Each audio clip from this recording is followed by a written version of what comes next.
కూడా ప్రారంభిస్తాం. తప్పనిసరిగా వాళ్ళ చేతి నుంచి ₹1 పడకుండా తాళాలు అందజేసే బాధ్యత నాది అని హామీ మీద కట్టుబడి. మాక్సిమం ఏంటంటే అన్ని ఆఫ్ డెవలప్మెంట్ జరిగి ఇంకా 2019 తర్వాత ఆఫ్ అయిపోయింది. సో మీరు వచ్చిన తర్వాత మళ్ళీ కొంచెం దాని మీద ఫోకస్ చేసి కంపల్సరీగా ఐటీ మీద కూడా మీరు ఫోకస్ చేస్తారని మీకు నాలెడ్జ్ ఉంది కాబట్టి రిక్వెస్ట్ చేస్తాను. ఒక కంపెనీ దగ్గరికి వెళ్ళింది పైక్ కేర్ అని, నాకు గుర్తుకోవట్లేదు. 2016 17 తీసుకొచ్చాను, మర్చిపోతాను. వాళ్ళు పిలిస్తే బ్రహ్మ వెళ్ళింది. అక్కడ 580 మంది పనిచేస్తున్నారమ్మా. ఒక్క ఐటీ సంస్థలో 580 మంది పనిచేస్తున్నారు మంగళగిరి ఆటో నగర్లకి. ఇది ఎప్పుడు తీసుకొచ్చా? నేను ఇక్కడ పోటీ చేయాలని ఆలోచన లేకుండా ముందరే తీసుకొచ్చేయాలి. అదే రేపు మన ప్రభుత్వ అధికారులకు వచ్చిన తర్వాత మంగళగిరికి ఐటీ కంపెనీలు తీసుకొస్తాను. మన యువకులకి ఉద్యోగాలు మంగళగిరిలోనే కల్పించే బాధ్యత మీ లోకేష్ తీసుకుంటాడు. కరకట్ట కమలాసన్ వస్తే ఒక ప్రశ్న అడగండి. ఆయన మన అపర్ణ అపార్ట్మెంట్ల దగ్గరికి వెళ్ళి కంపెనీలు రావు అన్నాడు, చెప్పాడు. ఆయన అడగండి మళ్ళీ ఎలా పైకేరు వచ్చింది? 580 మంది 80 మంది అక్కడ ఎలా పనిచేస్తున్నారు అని స్పష్టంగా అడగండి దయచేసి. మొదలదిగండి. Thank you. చెల్లి చెప్పండి. ఎందుకంటే పిల్లల్ని చూసుకుంటా చేసుకున్నామనే ఇంటెన్షన్ తో అప్లై చేసినా బట్ నాకు పాదయాత్రలు నేను తెలుసుకుని వచ్చానమ్మా. కిరణ్ కుమార్ రెడ్డి గారు ముఖ్యమంత్రి ఉన్నప్పుడు ఒక అద్భుతమైన చట్టం తీసుకొచ్చారు. కౌలు రైతులకి సంక్షేమ కార్యక్రమాలు నేరుగా అందించే చట్టం. గతంలో ఎప్పుడు లేదు అది. నిన్న కిరణ్ కుమార్ రెడ్డి గారు కలిసినప్పుడు కూడా నేను చెప్పాను, గురుగారు చాలా అద్భుతమైన చట్టం తీసుకొచ్చారు, అందులో ఆదర్శంగా తీసుకుంటున్నా. రేపు మన ప్రభుత్వం వచ్చిన తర్వాత ఒక బలమైన చట్టం తీసుకురావాలి. ఆ చట్టం వల్ల భూ యజమానికి ఇబ్బంది లేకుండా ప్రభుత్వం ఇస్తున్న సంక్షేమ కార్యక్రమాలు అంటే ఇన్పుట్ సబ్సిడీ కానివ్వండి, పరికరాలు కానివ్వండి, ఒకవేళ అకాల వర్షాల వల్ల పంట నష్టం కానివ్వండి, ఈ డబ్బును నేరుగా కౌలు రైతులకు అందజేసే విధంగా ఆ చట్టం తీసుకొస్తాం. ఈ 5 సంవత్సరాలు చూస్తారు కదా, కౌలు రైతులకి పెద్దపీట వేసే బాధ్యత మన ప్రభుత్వం తీసుకుంటుంది. పాదయాత్రలు నేను కలిశానన్నా, మెమరాండం ఇచ్చానన్నా. జాబ్ నోటిఫికేషన్ సంబంధించి సభాముఖంగా మీరు ఏమైనా చెప్పాలనుకుంటున్నారా? చంద్రబాబు నాయుడు గారు రాణిస్తే నేనేంటి ఇచ్చేది? నిన్ను కలిశానన్నా నేను మంగళగిరి పాదయాత్రలో. అవునమ్మా. దాని తర్వాత చంద్రబాబు నాయుడు గారు పవనంతో చర్చించాం. డిఎస్సీ కాదన్నా, ఏపీపీఎస్సీ ద్వారా భర్తీ చేసే ఉద్యోగాలపై మీరు ఏమైనా స్పెషల్ హామీ ఏమైనా ఇస్తారా? అరే ఏపీపీఎస్సీ డిఎస్సీ కన్ఫ్యూజ్ చేస్తున్నాను. ఏపీపీఎస్సీ ద్వారా భర్తీ చేసే అంశాలపై మీరు హామీ ఇస్తారా? 100% చంద్రబాబు నాయుడు గారు గతంలో ఏపీపీఎస్సీ ద్వారా చేశారు కదా. చేశారన్నా.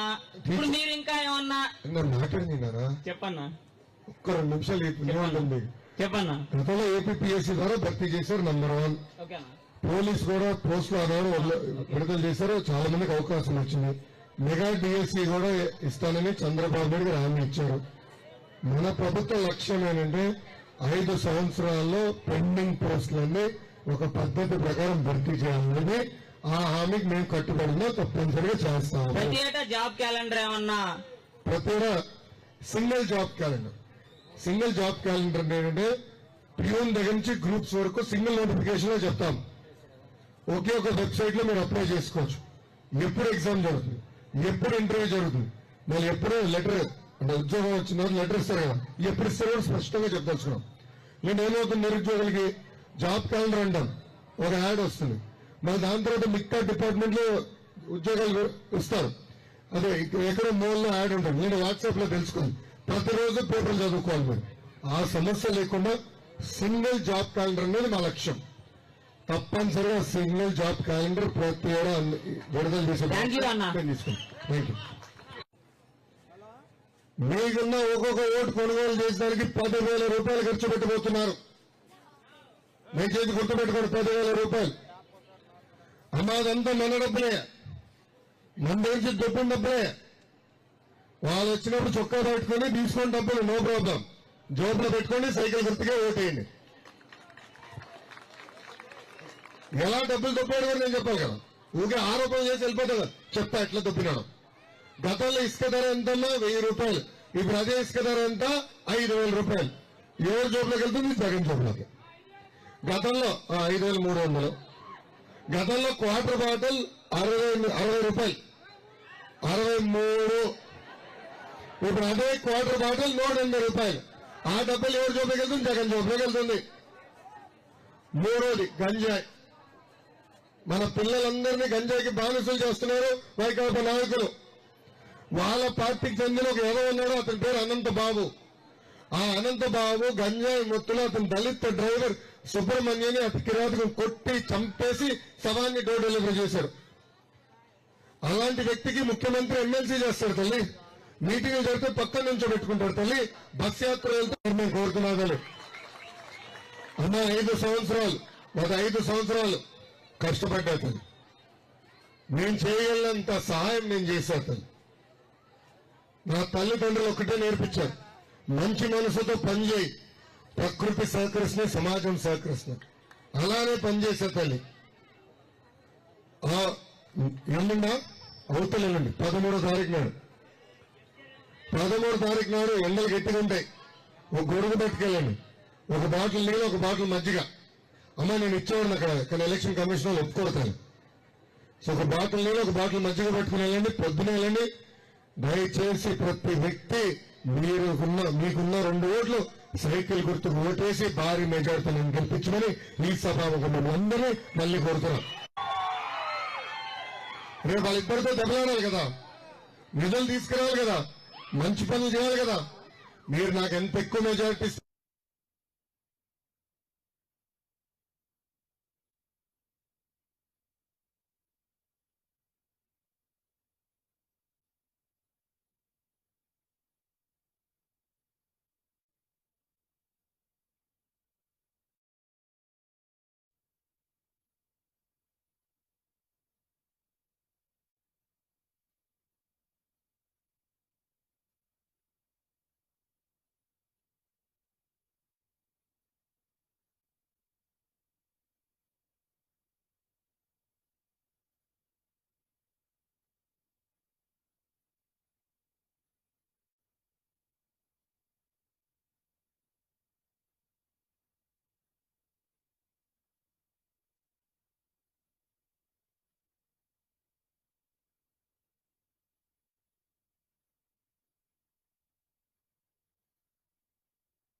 దయచేసి ఇక్కడంతా కొంచెం క్లీన్ చేయవలసిందిగా కోరుచున్నాం.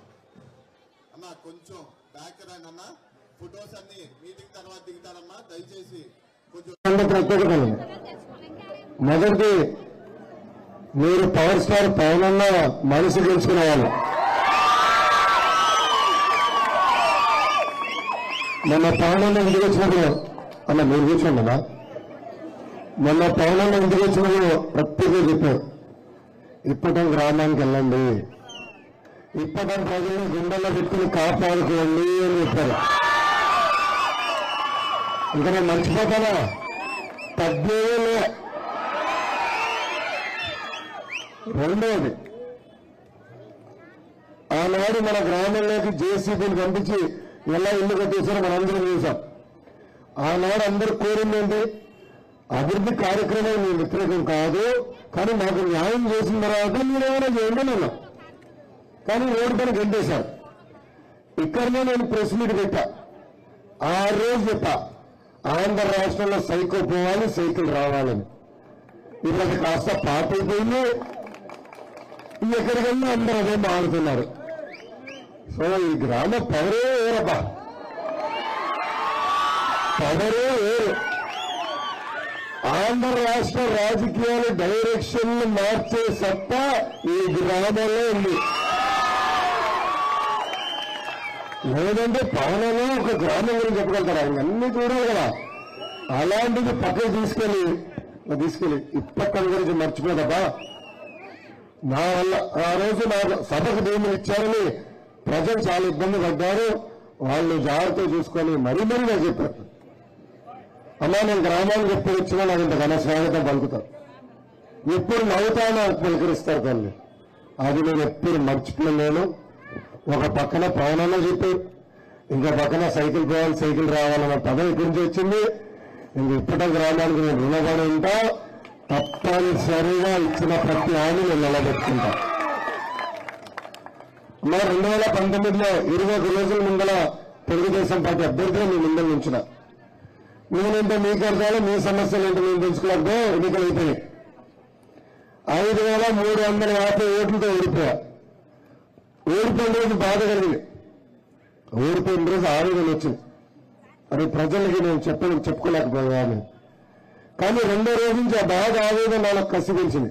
మళ్ళీ 5 సంవత్సరాలు కష్టపడతాం, మంగళగిరి ప్రజలు మంచి తెలుసుకున్నాం, ఆనాడు నిర్ణయించుకున్నాం. ఆంధ్ర రాష్ట్రంలో 170 నియోజకవర్గాలు ఉన్నాయి. ఏ నియోజకవర్గంలో జరిగిన విధంగా 29 సంక్షేమ అభివృద్ధి కార్యక్రమాలు మీకోసం మీ లోకేష్ చేశారు. తల్లి అంటే 2 మున్సిపాలిటీల ఆరోగ్య కేంద్రం ఎన్టీఆర్ 25 సంవత్సరాల రాజకీయాలు 2 కుటుంబాల మధ్యన నడిచినాయి. ఇప్పుడు గుండెపైన చేపెట్టుకుని ఆలోచించుంటుంది. వాళ్ళు ఏనాడైనా వాళ్ళ సొంత నిధులతో నేను చేసిన పనుల 10% చేశారు. తల్లి ఇచ్చారా? ప్రజా సమస్యలు ఏనాడు తెలుసుకున్నారా? తల్లి అమ్మ ఒక యువకుడిని ఉత్సాహవంతుంది, పనిచేసేదానికి వచ్చేస్తాను. కొంచెం తెల్లగడ్డ ఉంది అంతే, ముస్లిం అనుకో రంగేస్తాడు రాదు అంతేదా అన్నా ఇష్టం ఏమన్నాను ముస్లిం రంగకు తెలియదు. ఒక కుర్రోడిని ఉత్సాహవంతుడిని పని చేసేదానికి వచ్చా. అమ్మా నియోజకవర్గంలో ఓడిపోతే పక్క నియోజకవర్గంలో కంచుకోటికి వెళ్తారు. నేను వెళ్ళలేదమ్మా. పార్టీలో చాలా బలవంతం చేశారు. 2 నియోజకవర్గాలు ఎంచుకోండి, నేను చేయమని చెప్పాను. ఎప్పుడైతే చేస్తానో ముందర ఓటు మీద అంగీకరించిన వ్యక్త యువకుడిని ఉత్సాహవంతుడు నాకు కసింది. 5 సంవత్సరాలు మంగళగిరి ప్రజల మనసు తెలుసుకుని భావిస్తున్నా. అందుకే మంగళగిరిలో పోటీ చేస్తా. మంగళగిరిలో తెలుగుదేశం, జనసేన, భారతీయ జనతా పార్టీ కలిసికట్టుగా ఇక్కడ పసుపు జెండా ఎగిరేసే బాధ్యత నేను తీసుకుంటాను. 3,132 కిలోమీటర్లు పాదయాత్ర చేసిన. ఇంకా ఎలక్షన్ కమిషనర్లో నేను 60 అంటే గ్రాడ్యుయేట్ ఎన్నికలు ఉంటే అప్పుడు పండగలు వచ్చి అరే బాబు నువ్వు పండగను ఆగ్రా బాబు నువ్వు ఊరేళ్ళు అంతే తప్ప నేను ఒక్కరోజు కూడా బ్రేక్ తీసుకున్నా. కుటుంబం గురించి ఎప్పుడు పట్టించుకోలే, రోడ్ల మీద తిరిగాను. అది నాలో ఉన్న కష్టమ్మ. బాబు గారిని అరెస్ట్ చేస్తే చూసాను 53 రోజులు ఎలా కష్టపడ్డాను నేను. అదే రేట్లా ఆ కసి నాలో ఉందమ్మా. పని చేసేదానికి వచ్చా. భారతదేశంలో 4,000 అసెంబ్లీ స్థానాలు ఉన్నాయి. వాళ్ళ అభివృద్ధి సంక్షేమం ఎక్కడ బాగా జరిగిందంటే దానికి చిరునామా కేర్ ఆఫ్ అడ్రస్ మంగళగిరి చేసే బాధ్యత మీలోకే తీసుకుంటారు. మీరు చూస్తే ఏదో ఆర్థిక సాయాన్ని డబ్బులు ఇచ్చిన చేతులు దులుపుకుంటారు. ఎలా ప్రజల్ని పేదరికం నుంచి బయటకు తీసుకురావాలి. మన ప్రధానమంత్రి గారు వచ్చినప్పుడు కూడా చెప్పా, రోజు చేపిస్తూనే కాదు ఎట్లా చేప పట్టాలని నేర్పించాలి, అప్పుడే పేదరికం నుంచి బయటకు రాగలుగుతారని. అందుకే మీరు చూస్తే అది నా లక్ష్యం. పేదరికం లేని మంగళగిరి నా లక్ష్యం. దానికి కంపెనీలు తీసుకొస్తా. మన యువతకి ఇక్కడనే ఉద్యోగాలు ఉపాధి కల్పిస్తా. నేను ఐటీ శాఖ మంత్రి ఉన్నప్పుడు కంపెనీ తీసుకొచ్చేది పైకి నేనే మర్చిపోయా. కానీ బ్రహ్మ వెళ్ళింది మొన్న 580 మంది అందరం చూసాం. బాబు గారిని ఎలా అరెస్ట్ చేశారు. ఏం తప్పు చేయని చంద్రబాబు నాయుడు గారిని 53 రోజులు జైల్లో బంధించారు. ఆనాడు బాబు గారిని జైలుకు పంపించారని బ్రేకింగ్ న్యూస్ వచ్చినప్పుడు నాకు ఫోన్ చేసిన మొదటి వ్యక్తి పవన్ కళ్యాణ్ గారు. ఆ రోజు పవన్ కళ్యాణ్ గారు నాకు ఫోన్ చేసి ఒకే ఒక మాట, లోకేష్ ధైర్యంగా ఉండదు, నీకు ఒక అండగా నేను నిలబడతాను. అందుకే నేను ఎక్కడికి వెళ్ళినా పవన్ అన్నాను పిలుస్తున్నా. నా తల్లి ఎప్పుడు కష్టాలు వచ్చినా ఫోన్ చేశాను. ఆ 53 ఎప్పుడు కష్టాలు వచ్చినా నీ సలహా ఏంటి, ఇట్లా అనుకుంటున్నా ఏం చేద్దాం. ఒక అన్నలాగా నిలబడ్డాడు, నన్ను ప్రోత్సహించాడు. ఇంకా చేయి, ఇక్కడ చేయి, ఇట్లా చేస్తే బాగుంటుంది సలహాలు ఇచ్చాడు. అది నేను జీవితాంతం గుర్తుపెట్టుకుంటానని ఈ సభకు అందరికి చెప్తున్నాను. మా రాజకీయాల్లో ఒక విధానంతో మనకు భిన్నాభిప్రాయాలు ఉండొచ్చు, కానీ ఎప్పుడు వ్యక్తిగతంగా ఉండకూడదు. అందుకే మీరు చూస్తే 2014 నుంచి పవన్ అన్న ప్రభుత్వాన్ని సపోర్ట్ చేశారు. ఆయన సపోర్ట్తో 2014లో గెలిచాం. 2019లో వ్యక్తిగత కారణాలు కాదు, పాలసీ మ్యాటర్లో పోటీ చేయలేదు, అయిపోయింది. ఇప్పుడు కలిసికట్టుకు వచ్చాం. దానికి కారణం ఒకటే సైకో జగన్మోహన్ రెడ్డిని తరిమి కొట్టాలని. అదే లక్ష్యంతో మేము పనిచేస్తాం. ఎందుకంటే రాష్ట్రం చాలా నష్టపోయింది. ఈరోజు పదవులు నాకు ముఖ్యం కాదు, ప్రజల భవిత నాకు ముఖ్యం, యువత భవిత నాకు ముఖ్యమని త్యాగం చేసి మొదటి అడుగు వేసింది పవన్ అన్న. రాష్ట్ర వ్యాప్తంగా కొంతమందికి ఇబ్బంది ఉంది, ఇన్నే సీట్లని. తెలుగుదేశం పార్టీలో కూడా ఇబ్బంది ఉంది, మన సీట్లు ఇస్తారా అని. కానీ ఒక పొత్తు ఏర్పడాలన్నా, కలిసికట్టుకు వెళ్ళాలంటే 2 మెట్లు అందరం దిగాల్సింది. సో పెద్ద మనసుతో చేశాం, రాష్ట్ర భవితని దృష్టిలో పెట్టుకుని చేశాం. ఈ 5 సంవత్సరాలు చాలా నష్టపోయాం. జగన్మోహన్ రెడ్డి గారు ఈ రోజుగా మంగళగిరికి వచ్చి బటన్ నొక్కినా అన్నారు. నొక్కుతున్నారు తల్లి 2 బటన్లు, ఒకటి బులుగు బటన్ నొక్కుతారు తల్లి 10 రూపాయలు పడుతుంది. మీరు అందరూ చూసి అబ్బా 10 రూపాయలు పడింది అనుకుంటారు, కానీ ఎర్ర బటన్ నొక్కుతారు తల్లి 100 రూపాయలు విషయం పోతుంది. కరెంటు ఛార్జీలు 9 సార్లు పెంచాడమ్మా. మేలో బిల్లు వచ్చిందా? అందరికీ కాలింది. 9 సార్లు పెంచాడు. ఆర్టీసీ ఛార్జీలు 3 సార్లు పెంచాడమ్మా. పెట్రోల్, డీజిల్, గ్యాస్ పైన అదనపు పన్ను వేస్తున్నారు తల్లి. ఇంటి పన్ను పెంచారు, చెత్త పన్ను పెంచారు, క్వార్టర్ బాటిల్ ధరలు కూడా పెంచారు. స్వామి ఏదో ఎట్లా వస్తున్నాను. నేను 3132 కిలోమీటర్లు పాదయాత్ర చేశానమ్మా. ప్రజలు పడుతున్న కష్టాలు నేరుగా నేను తెలుసుకున్నా. అది తెలుసుకున్న తర్వాత పవన్ అన్న చంద్రబాబు గారితో చర్చించి బాబు సూపర్ 6 మేనిఫెస్టో రూపొందించాం. దాంట్లో 6 హామీలు ఇచ్చాం తల్లి. మొదటి హామీ, తెలుగుదేశం జనసేన ప్రభుత్వం ఏర్పడిన 5 సంవత్సరాల్లో 20 లక్షల ఉద్యోగాలు కల్పిస్తాం. ఉద్యోగాలు వచ్చే వరకు 3,000 రూపాయలు నిరుద్యోగ భృతి పంపిస్తాం. అమ్మాయికి ఎన్నాళ్ళని 18 నుంచి 59 సంవత్సరాల వయసు కలిగిన మహిళలకి ప్రతి నెల 1,500 రూపాయలు ఇస్తాం. అంటే సంవత్సరానికి 18,000, 5 సంవత్సరాలు 90,000 రూపాయలు. మూడోది, బాబు గారు ముఖ్యమంత్రి ఉన్నప్పుడు గ్యాస్ ధర 400 రూపాయలు, ఇప్పుడు అదే గ్యాస్ ధర 1,200 రూపాయలు పెరిగింది. అందుకే ప్రతి కుటుంబానికి ప్రతి ఏడా ఉచితంగా 3 గ్యాస్ సిలిండర్లు మన ప్రభుత్వం అందజేస్తుంది. 4వ హామీ, ప్రతి రైతుకి ఆర్థిక సాయం కింద ప్రతి ఏడా 20,000 రూపాయలు అందిస్తాం. 5వ హామీ, ఇంట్లో చదువుకున్న బిడ్డలుంటే ఎంతమంది బిడ్డలుంటే అంతమంది బిడ్డలకి ప్రతి నెల 15,000 రూపాయలు వేస్తాం. అంటే ఒకరుంటే 15,000, ఇద్దరుంటే 30,000, ముగ్గురుంటే ఎంతమ్మా? డ్వాక్రా సంఘాలు ఉన్నారు, లెక్కలు బాగా పెడతారు. 45,000 రూపాయలు మీ అకౌంట్లో జమ చేస్తాం.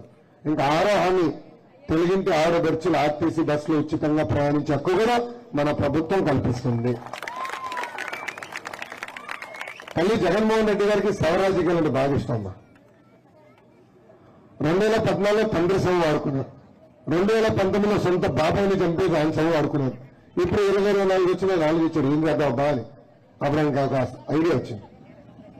కావాలని వాలంటీర్ చేత ప్రచారం చేయించారు. అది తెలుసుకున్న ఎలక్షన్ కమిషన్ వాలంటీర్ని ప్రభుత్వ బాధ్యతల నుంచి తొలగించింది. 1వ తారీఖు వస్తుందని తెలుసు, వృద్ధులకి పెన్షన్ ఇవ్వాలని తెలుసు, కానీ కేవలం 10% నిధులు పంపించాడు. 10%. మొదటి రోజు లైన్ల నుంచి ఎండ దెబ్బకి 32 మంది చనిపోయారు తల్లి వృద్ధులు. 32 మంది వృద్ధులు చనిపోయారు. ఇప్పుడు ఆ 32 మంది వృద్ధులు సవాలు వాడుకునేందుకు ప్రయత్నిస్తున్నాడు జగన్మోహన్ రెడ్డి గారు. మా వృద్ధులందరూ ఓపిక పెట్టండి. 1 నెలలో తెలుగుదేశం జనసేన ప్రభుత్వం వస్తుంది. 3,000 రూపాయల పెన్షన్ 4,000 రూపాయలు చేసే బాధ్యత నేను తీసుకుంటాం. వాలంటీర్ వ్యవస్థ కొనసాగిస్తాం. కేవలం పెన్షనే కాదు, ఇతర సంక్షేమ కార్యక్రమాలు నేరుగా మీ గడపకి అందజేసే బాధ్యత మీ ప్రభుత్వం తీసుకుంటుందని ఈ సభాముఖం మీ అందరికీ హామీ ఇస్తున్నా తల్లి. వచ్చా నా వయసు 41 తల్లి. ఇంకొక 40 సంవత్సరాలు భారతదేశ రాజకీయాల్లో నేను ఉంటాను తల్లి. గతంలో గ్రామానికి వచ్చినప్పుడు మీరు ఎదుర్కొంటున్న సమస్యలు నేను తెలుసుకున్నా. డ్రైనేజ్ సమస్య ఉంది, దానికి శాశ్వతమైన పరిష్కారం భూగర్భ డ్రైనేజ్, అదే ఏర్పాటు చేస్తా. పెద్ద వాటర్ ట్యాంక్ కట్టండి, నీరు తీసుకొచ్చి శుద్ధి చేసి ప్రతి గడపకి కుళాయి ద్వారా ఇవ్వండి ఆనాడు మీరు నన్ను అడిగారు. అది కూడా చేసే బాధ్యత మన ప్రభుత్వం తీసుకుంటుంది.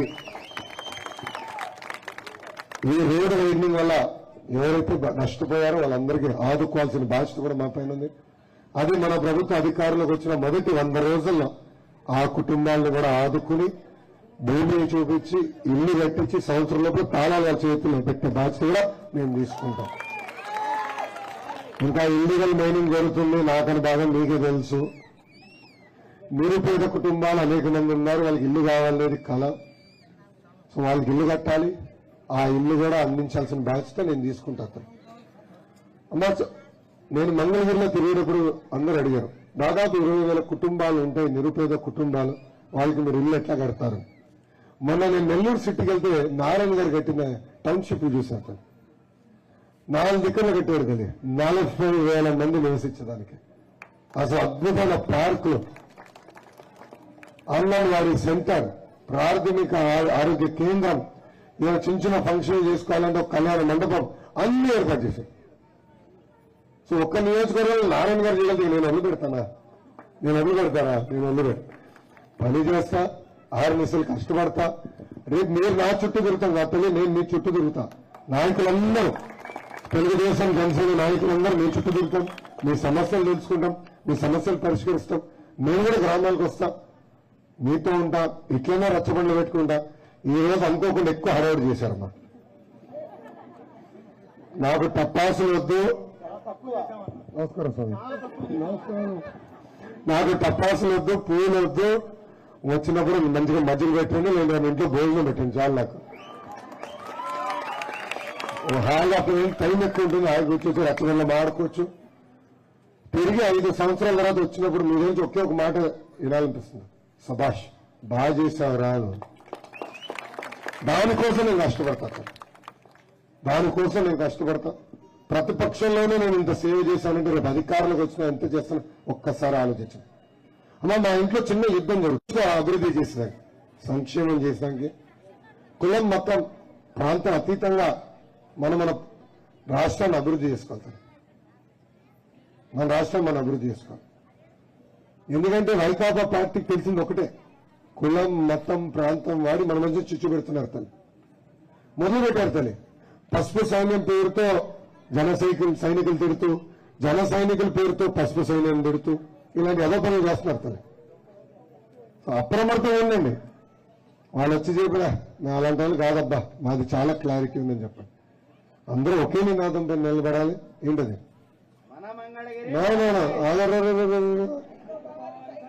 ఇంకోటి ఉంది, హలో ఏపీ, హలో ఏపీ, మర్చిపోకూడదు కదా. ఆ నినాదానికి అందరం కట్టుబడి ఉండాలని ఈ సభాముఖంగా కోరుకుంటూ, ఇది రచ్చబండ కార్యక్రమం. మీ సమస్యలు కూడా వినేదానికి వచ్చాను తల్లి. గతంలో నేను వచ్చినప్పుడు మీరు నాకు చెప్పింది నేను రాసుకున్నాను, అది ఉన్న కనుక స్పష్టమైన హామీలు ఇచ్చా. ఇతర సమస్యలు ఉంటే దయచేసి నా దృష్టికి తీసుకురావాల్సిన మిమ్మల్ని అందరినీ కోరుతున్నా. ఎవరన్నా ఇస్తే సార్, లేదా మీరు మీ స్థానాల నుంచి మైక్ ఇస్తారు, లేదా నా దగ్గరకు వస్తే కూడా మైక్ ఇస్తా. Thank you. అదే అందరికి ప్రజలందరికీ నమస్కారము, పవన్ కళ్యాణ్ గారికి నమస్కారము, చంద్రబాబు గారికి నమస్కారము, లోకేష్ గారికి నమస్కారం. లేదా ఒకటి చెప్పాలనుకుంటున్నాను. మరి పద్దాక మై చెట్టులో ఫ్యాన్ లోన్ ఉండాలి, గ్లాస్ సింక్ లో ఉండాలి, సైకిల్ బయట ఉండాలి అనే మాట నచ్చలా. ఒకటే చెబుతున్నా, మీకు అన్నప్రసన్న రోజు గ్లాస్ లో నీళ్ళు ఇచ్చారా, దేంతో ఇచ్చారు? నీకు 3 సంవత్సరాలు 2 సంవత్సరాలు వచ్చిందా? నీకు నడక నేర్పాలంటే ఏమిస్తుంది? అట్లాగే నువ్వు లోన్ ఉండి ప్రజలకి పై ఆరోగ్యానికే గాలిస్తున్నావు, కానీ జీవితానికి ఇచ్చేది ఎవరు? పవన్ కళ్యాణ్ గారు, చంద్రబాబు గారు. అది తెలుసుకొని నువ్వు ప్రచారం చెయ్యి. నాకు ఆ మాట మాట్లాడటం నచ్చలేదు, నువ్వు కూడా ఆలోచించు, ఇది కరెక్టా కాదా? అదే కానీ ఎవరైనా సరే ముందు నోరు దారి మాట్లాడకండి, ఎవరు అదుపులో వాళ్ళు మాట్లాడండి. నేను మాత్రం ఈ 2 ముక్కలు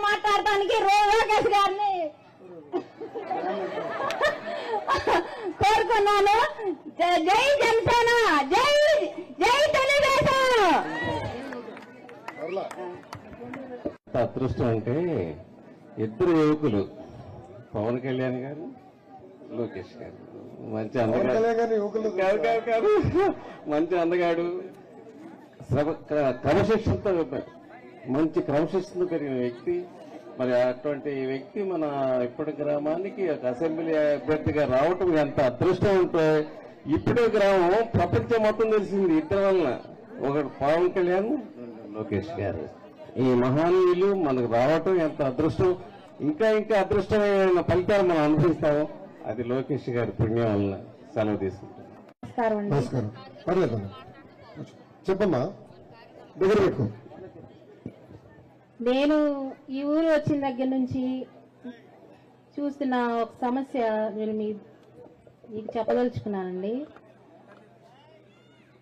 మా ఊరికి బస్సు సౌకర్యం లేదండి. ఫస్ట్ అట్లాంటి ఊరిని ఇక్కడ రోడ్డు ఏదో చిన్నగా అయిందని చెప్పి దాన్ని వెడల్పు చేయాలని అరాచకం, పెద్ద అరాచకం చేశారండి ఈ ఊర్లో మాత్రం. రోడ్లు వేయాలనే పేరుతోటి రోడ్లు వేశారు, పై మెరుగులు చూపించారు. వాటి వల్ల మాకైతే యూజ్ ఏం లేదండి. రోజుకు ఒక యాక్సిడెంట్ అవుతుంది ఇక్కడ. పిల్లలు నడవలేకపోతున్నారు, బళ్ళు చాలా స్పీడ్గా నడుస్తున్నాయి. అసలు ఇక్కడ రోడ్లు వేసిన దగ్గర నుంచి ఎంతో ప్రశాంతంగా ఉండే పల్లెటూరు వాతావరణం కోల్పోయాము. ముఖ్యంగా ఈ సమస్యని మీ ముందుకు తీసుకొద్దామని మేము కోరుకుంటున్నానండి. మీరు తలుచుకుంటే చేయగలుగుతారు, అది మేము నమ్ముతున్నాము. మీ ఏదైనా ఒక విషయం మీరు నిర్ణయించుకున్నారంటే చేస్తారు అని నేను చాలా సార్లు విన్నాను సార్. మీ దృష్టికి తీసుకొచ్చానంటే అది మీరు ఎప్పటికీ మర్చిపోరు అనే విషయాన్ని నేను తెలుసుకున్నానండి. చెప్పారు చాలా మంది కూడా. అందుకని నేను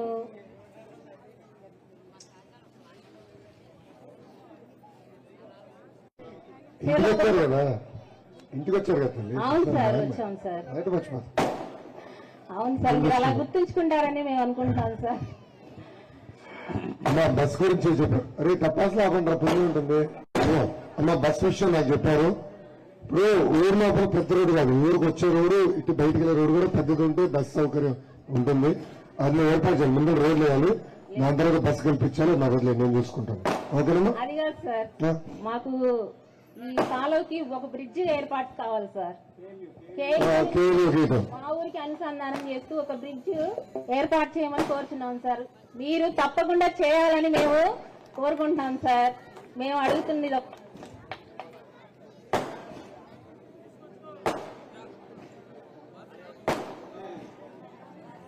సార్. చేస్తాను, మంగళగిరి హైవే నుంచి నాకు అర్థమైంది, నాకు అర్థమైంది. వదిలేసి ఇది నేను చూసుకుంటా. ఇంకా మాట్లాడమ్మా. అభివృద్ధి చేస్తారు చేయలేని మాకు ఆ డౌట్ లేదు. ఖచ్చితంగా అభివృద్ధి చేస్తారు. కాకపోతే ఇప్పుడు బకాసురులాగా ఇసుక దోపిడీ, మాఫియా, మందు దోపిడీ, ఈ రకంగా ఎన్ని రకాలుగా చూస్తుందో అన్ని రకాలుగా రాష్ట్రంలో దోపిడీ జరిగింది.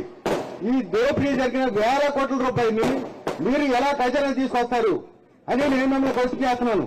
అది రావాలి. దోసుకున్న వాళ్ళని దోసినట్టుగా వదిలిపెడదాం కాదు సార్. వాళ్ళని పట్టి ఆ నిధులన్నీ తీసుకొచ్చి మన ఖజానాలో పెట్టి సంక్షేమం ఆటతోటి డెవలప్ చేయమని మేము అడగం. ఎందుకంటే మీరు ఆల్రెడీ చేసేస్తారు. చంద్రబాబు అంటేనే డెవలప్మెంట్. దాని గురించి మేము క్వశ్చన్ చేయం. ఈ జరిగిన వేల కోట్ల అవినీతిని మీరు ఎలా తీసుకొచ్చి ఖజానా వేస్తారో మీరు ఏం ప్లాన్ ఉందో మాకు కొంచెం చెప్పండి సార్. దీనికి నా దగ్గర సమాధానం లేదప్ప.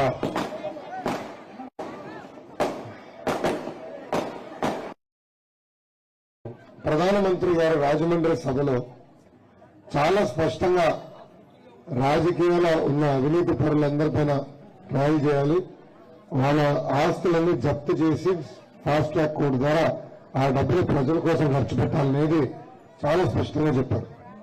నాకు అదృష్టం కలిగింది. ఆ సభకి వెళ్ళి సభలో మాట్లాడే అదృష్టం నాకు దక్కింది. సో అలాంటి చట్టాలు రావాలి.